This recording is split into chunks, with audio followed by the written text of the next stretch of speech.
Hello bachcho, let's see this question. The question says, a long solenoid has a diameter of 12 centimeter. When a current I exists in its windings, a uniform magnetic field of magnitude B is equal to 30 milli Tesla is produced in its interior.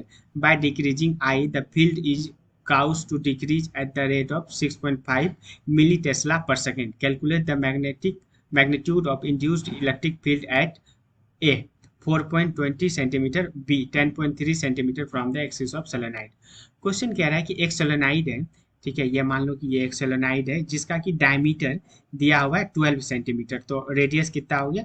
Radius इसका है 6 centimetre के बराबर, ठीक है। उसके बाद इसके अंदर जो मैग्नेटिक फील्ड है वो है 30 मिली टेस्ला के बराबर। उसके बाद अगर करंट को हम लोग डिक्रीज करते हैं तो मैग्नेटिक फील्ड का जो रेट है डिक्रीज होने का वो है 6.5 मिली टेस्ला पर सेकेंड। तो अब कह रहा है कि जो करंट के चेंज होने से, ठीक है, करंट के डिक्रीज होने से जो इलेक्ट्रिक फील्ड इंड्यूस्ड होगा वो सेंटर से 4.20 सेंटीमीटर और सेंटर से 10.3 सेंटीमीटर की दूरी पे कितना होगा। तो पहला तो ये है 4.20 कहाँ आ जाएगा? ये तो इनसाइड आ जाएगा सोलेनाइड के।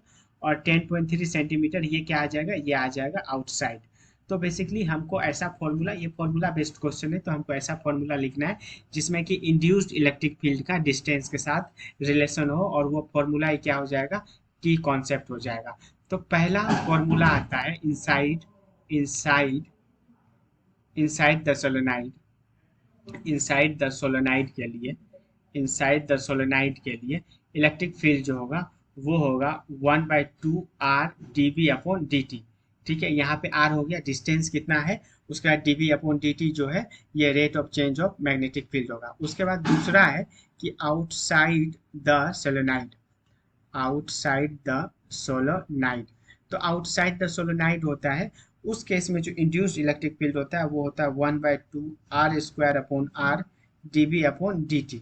ठीक है, यहाँ पे आर हो गया, यहाँ पे जो आर है वो हो गया रेडियस, ये small R distance, D B upon D T जो है वो rate of change of magnetic field with magnetic field हो गया।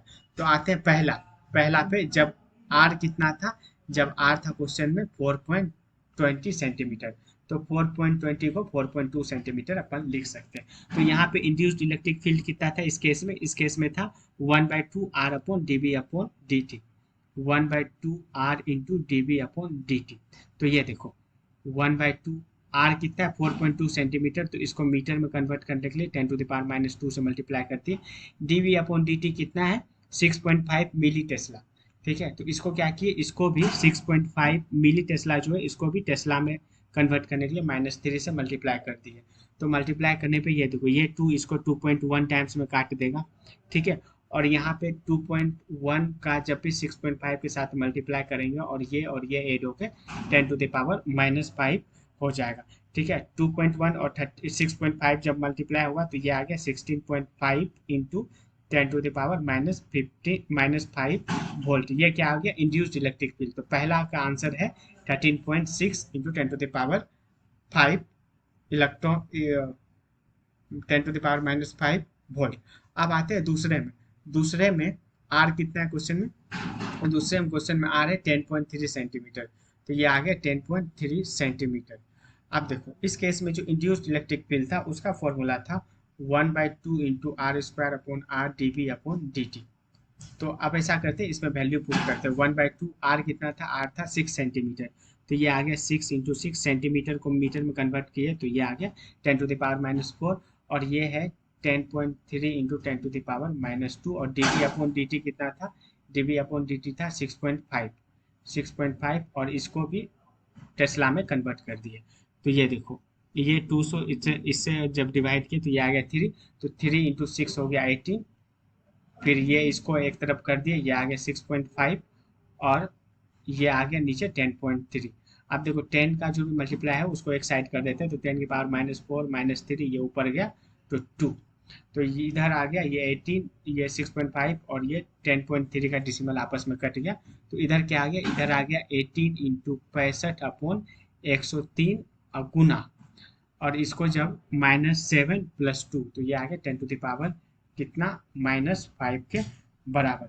तो जब इस पूरे टर्म को कैलकुलेट किए तो ये आ रहा है कितना 11.3 और इसका आ गया 10⁻⁻5 वोल्ट, ये इलेक्ट्रिक फील्ड का आ गया।